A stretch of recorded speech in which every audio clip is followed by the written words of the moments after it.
Hello दोस्तों, polytechnic capsule के YouTube channel पे आपका स्वागत है। हम लोग पावर प्लांट इंजीनियरिंग में पढ़ चुके हैं। न्यूक्लियर पावर प्लांट में element of nuclear power plant, जिसमें कि हम लोगों ने देखा है कि न्यूक्लियर पावर प्लांट के कितने पार्ट होते हैं, कितने एलिमेंट होते हैं। जैसे रिएक्टर हो गया, हीट एक्सचेंजर हो गया, टरबाइन हो गया और कंडेंसर हो गया, जनरेटर हो गया आदि के बारे में हमने जाना है।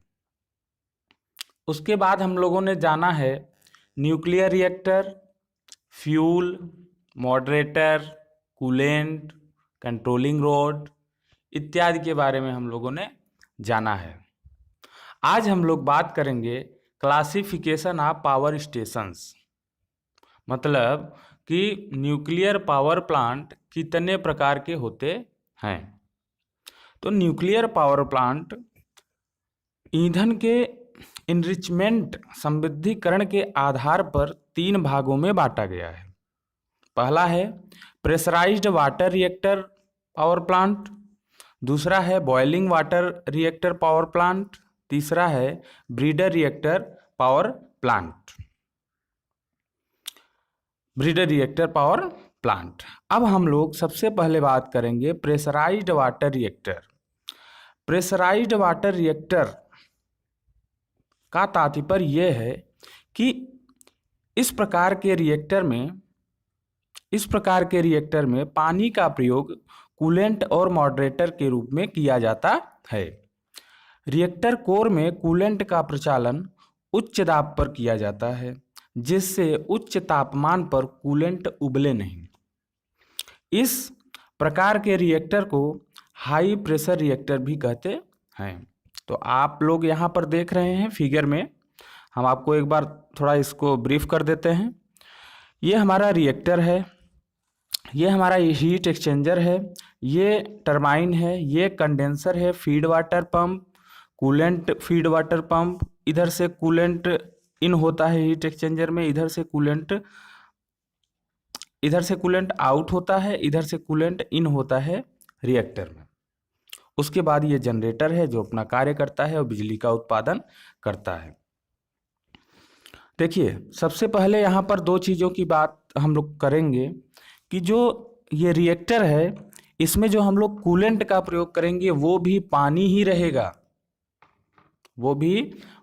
रहेगा, और जो इसमें मॉडरेटर मंदक जो न्यूट्रॉनों की गति को मंद करने का कार्य करेगा उसके लिए भी हम लोग पानी का प्रयोग करेंगे। तो यहाँ पर कूलेंट कैसे कार्य करता है उसको हम लोग देखते हैं। कूलेंट का जो सर्किट है वो इस प्रकार से है। कूलेंट यहाँ पर ऐसे ऐसे आएगा, हीट एक्सचेंजर में जाएगा, हीट एक्सचेंजर से फिर वाटर कूलेंट पंप की सहायता से फिर इसमें रिएक्टर में जाएगा।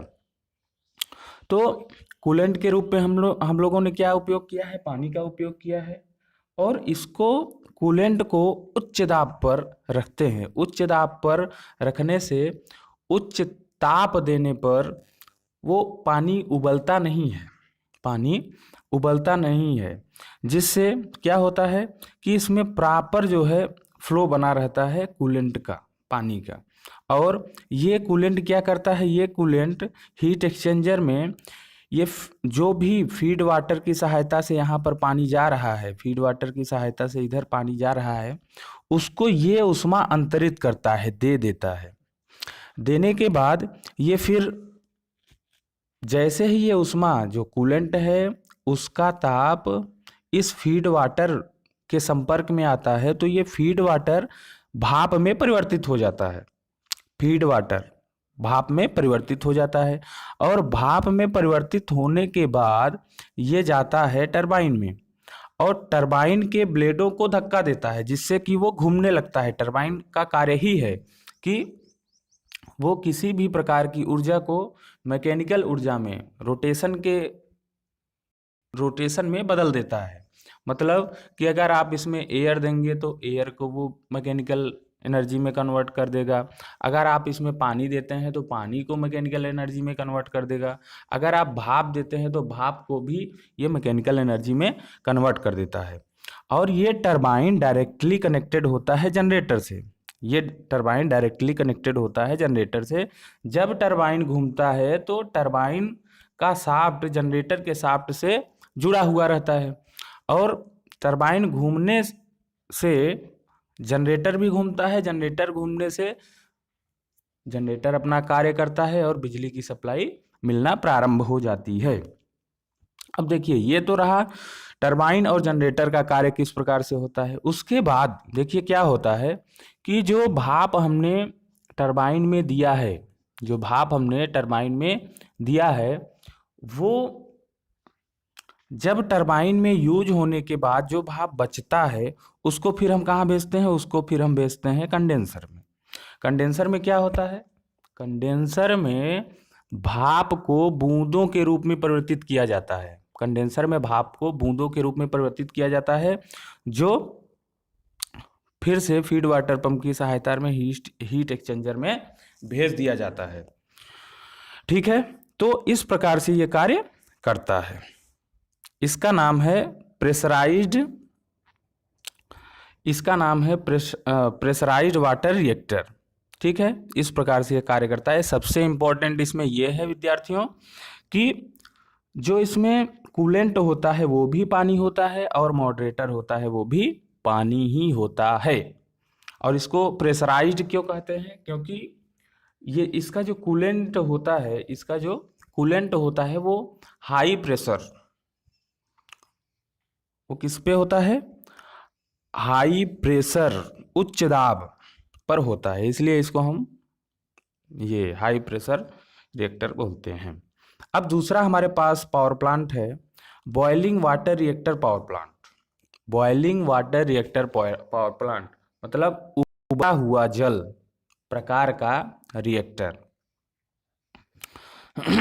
अब देखिए, इस प्रकार के रिएक्टर में डायरेक्ट रिएक्टर कोर में स्टीम बनाया जाता है, जिसे टरबाइन में भेज दिया जाता है।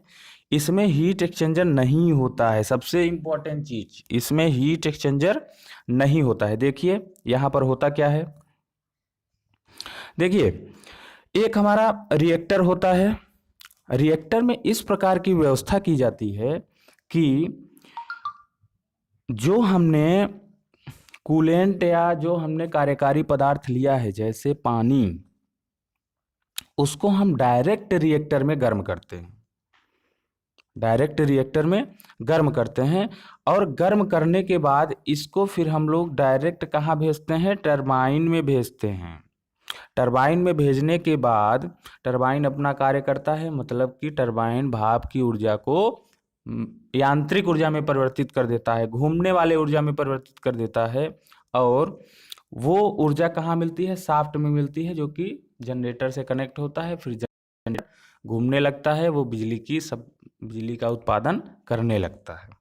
जो भी भाप बचता है यहाँ पर, वो कूलेंट ये कंडेंसर में आने के बाद वो बूंद के रूप में परिवर्तित हो जाता है, और बूंद के रूप में परिवर्तित होने के बाद फिर ये फीड वाटर की सहायता से फिर कहाँ भेज दिया जाता है, रिएक्टर में भेज दिया जाता है।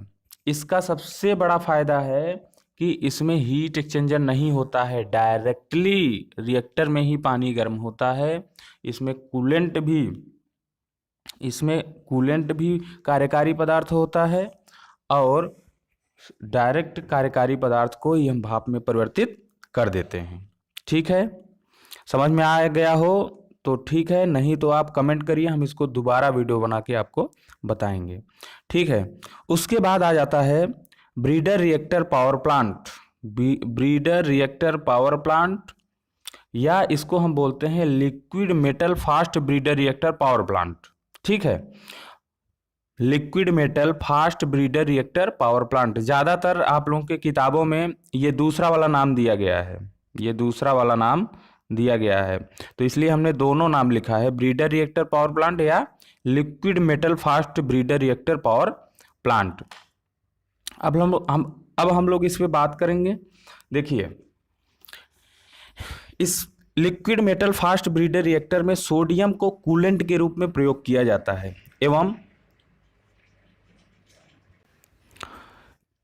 हम लोग इसमें दो हीट एक्सचेंजर का प्रयोग किया जाता है। इसमें दो हीट एक्सचेंजर का प्रयोग किया जाता है और कूलेंट के रूप में सोडियम Na, जिसका फार्मूला होता है Na, उसका उपयोग किया जाता है। ठीक है, कूलेंट के रूप में। उसके बाद दो हीट एक्सचेंजर का उपयोग किया जाता है जिससे कि प्लांट की दक्षता बढ़े। ज़्यादा से ज़्यादा उपकरण, ज़्यादा से ज़्यादा हीट होगा पानी तो ज़्यादा, जाहिर सी बात है, ज़्यादा भाप का उत्पादन होगा, ईंधन कम लगेगा और दक्षता बढ़ेगी। ठीक है, तो इस पे हम बात करते हैं। Liquid metal fast breeder reactor में सोडियम को कूलेंट के रूप में प्रयोग किया जाता है एवं ग्रेफाइड को मॉडरेटर के रूप में प्रयोग किया जाता है। ग्रेफाइड जो पेंसिल में होता है, ग्रेफाइड, उसको हम लोग किस में प्रयोग करते हैं? उसमें प्रयोग करते हैं मॉडरेटर के रूप में। ठीक है, मॉडरेटर के रूप में हमको इसको प्रयोग करते हैं। अब देखिए, रिएक्टर में कूलेंट जो होता है सोडियम, उसको हम लोग कूलेंट के रूप में प्रयोग करते हैं। ये क्या करता है, इधर से आने के बाद ये हीट एक्सचेंजर में, पहले हीट एक्सचेंजर में गया और फिर से सोडियम को ही इसने ट्रांसफर किया अपनी उष्मा को। उसके बाद ये जो सोडियम है ये फिर दूसरे हीट एक्सचेंजर में गया कूलेंट के रूप में और ये फिर हीट को ट्रांसफर किया, किसको? पानी को ट्रांसफर किया। तो यहाँ से भाप का जनरेशन हुआ। भाप का जनरेशन होने के बाद इस टरबाइन में ये चला गया।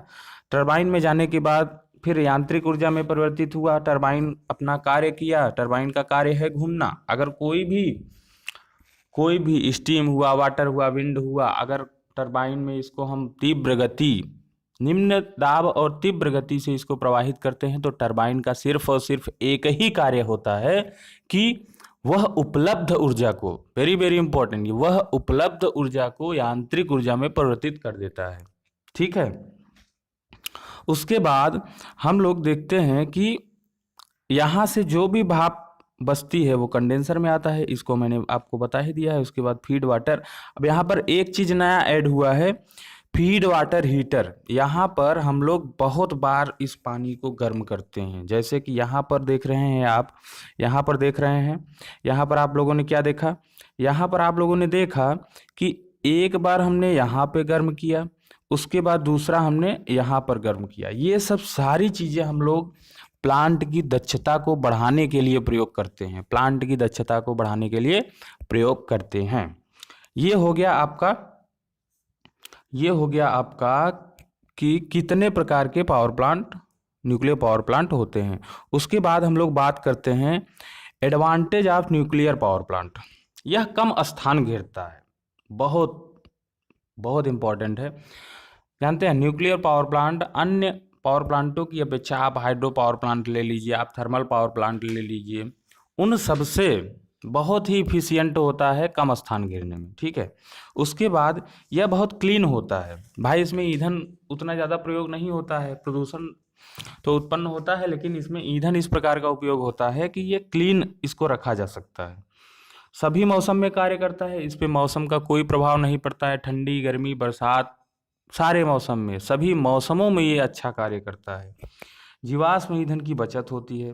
भाई जीवाश्म ईंधन जैसे पेट्रोल, डीजल, कोयला, ये सब ईंधनों की बचत होती है। भाई अगर हम ज़्यादातर यहाँ पर 1 टन कोयले की आवश्यकता हो, वहाँ पर हम 1-2 किलो, 4 किलो, 10 किलो यूरेनियम से काम कर लेते हैं तो अच्छा ही बात है ना। वहाँ पर ईंधन की हमारी बचत होती है।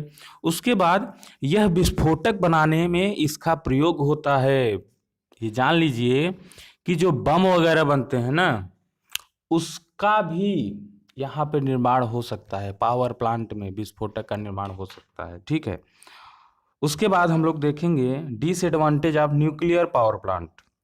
देखिए, स्टार्टिंग कास्ट इसका अधिक होता है। भाई यूरेनियम, थोरियम, ये सब महंगी चीज़ें हैं भाई साहब।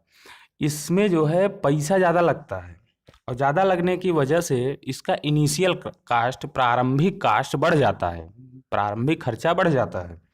उसके बाद इसमें क्या होता है, रेडियोधर्मिता का खतरा बना रहता है। रेडिएशन, आपने भोपाल कांड का नाम सुना ही होगा। वहाँ पे क्या हुआ था, वहाँ के न्यूक्लियर पावर प्लांट में रेडिएशन बाहर जाने लगा था, जिससे कि लाखों आदमी वहाँ पे डेथ हो गया था। तो इसलिए इसमें हमेशा ही बना रहता है रेडियोधर्मिता का खतरा। उसके बाद वेरिएबल लोड के लिए इनका प्रयोग नहीं किया जाता है। अगर लोड निरंतर चेंज हो रहा है, बदल रहा है, मतलब कि एक शहर भी है, एक औद्योगिक केंद्र है, दोनों अगर साथ में है, शहर और औद्योगिक केंद्र, भाई देखिए शहर एक कंटिन्यू बिजली लेती है, उसके बाद औद्योगिक केंद्र क्या होता है, वो भी कंटिन्यू बिजली लेता है, लेकिन कोई कोई उद्योग या कोई कोई कंपनी आप देखेंगे 24 आवर नहीं चलता है। वो क्या होता है, दिन में चलता है, रात में नहीं चलता है, रात में चलता है, दिन में नहीं चलता है। तो वहाँ पे कभी लोड अधिक हो जाता है। लोड का मतलब करंट लेने की क्षमता, लोड का मतलब करंट लेने की क्षमता। अगर हम किसी भी मोटर में करंट फ्लो करवाते हैं तो उसको हम लोड बोल सकते हैं, ठीक है, उसको हम लोड बोल सकते हैं, वो इलेक्ट्रिकली रूप में एक लोड होगा। तो इसका प्रयोग हम लोग वेरिएबल लोड के लिए नहीं कर सकते हैं। उसके बाद प्रोडक्ट के निस्तारण की समस्या बनी रहती है। अब भाई यूरेनियम का अगर हम उपयोग करेंगे तो उससे क्या होगा, उससे प्लूटोनियम बनेगा।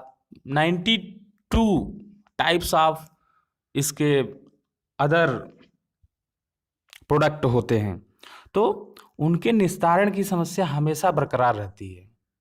उनके निस्तारण की समस्या हमेशा बरकरार रहती है। उसके बाद हम लोग देखते हैं cost of nuclear power plant. Cost of nuclear power plant, nuclear power plant का मूल्य 3 प्रकार के लागतों पर निर्भर करता है। Capital cost, operating cost, fixed cost. Capital cost, पहला हम लोग पढ़ते हैं कैपिटल कास्ट। प्रति यूनिट बिजली उत्पादन के लिए कैपिटल कास्ट बदलता रहता है। मतलब कि एक यूनिट बिजली के उत्पादन के लिए कैपिटल कास्ट चेंज होता रहता है। मतलब कि अगर संयंत्र बड़ा है तो उसका जो प्रति यूनिट कैपिटल कास्ट है वो कम होगा। अगर संयंत्र छोटा है तो उसके द्वारा उत्पादित बिजली का प्रति यूनिट कैपिटल कास्ट अधिक होगा। ये बात समझने वाली है कि भाई जैसे कि जब संयंत्र छोटा होता है तो ज़्यादातर खर्चे उतने ही रहते हैं, परंतु कुछ खर्चों में तब्दीली आती है, इसलिए खर्चा प्रति यूनिट चार्ज का खर्चा बढ़ जाता है। और संयंत्र बड़ा होता है तो वही खर्च कम हो जाता है। उसके बाद आ जाता है ऑपरेटिंग कास्ट। ऑपरेटिंग कास्ट के अंतर्गत मजदूरी, ईंधन, मरम्मत पर होने वाले व्यय आते हैं। मतलब ऑपरेट, जनरल सी बात है, ऑपरेटिंग कास्ट मतलब संयंत्र को चलाने के लिए, संयंत्र को वर्किंग पीरियड में लाने के लिए हमारा जो कास्ट आता है वो जैसे मजदूरी हो गया, ईंधन हो गया, जो मजदूर कार्य करते हैं मशीनों पे ऑपरेटर के तौर पे, वो ईंधन और मरम्मत मेंटेनेंस पे जो खर्चा होता है वो भी हमारा ऑपरेटिंग कास्ट में आता है। दूसरा है फिक्स्ड कास्ट। अब फिक्स्ड कास्ट के अंतर्गत वो कास्ट आते हैं जो पावर प्लांट में फिक्स होते हैं। जैसे जमीन का खर्चा, जमीन पर लिया गया जो पैसा है उसका ब्याज, उसके बाद उपकरण आदि पर किया गया खर्चा जो है किस में आता है, फिक्स्ड कास्ट के अंतर्गत आता है। तो ये चैप्टर आज आपका समाप्त हो गया। इसमें अगर कोई भी डाउट हो तो आप निसंकोच कमेंट कीजिए। अगर ये वीडियो आपको अच्छा लगा हो तो इसको आप लाइक कीजिए, ज़्यादा से ज़्यादा बच्चों तक आप इसको पहुंचाइए जिससे कि उनका भी लाभ हो, ठीक है। उसके बाद लोगों को प्रोत्साहित कीजिए, बच्चों को, जो छात्र हैं, जो पढ़ने वाले हैं, उनको प्रोत्साहित कीजिए कि हमारे चैनल को सब्सक्राइब करें, जिससे कि जो भी वीडियो आगे की बने वो उन तक पहुंच जाए। धन्यवाद।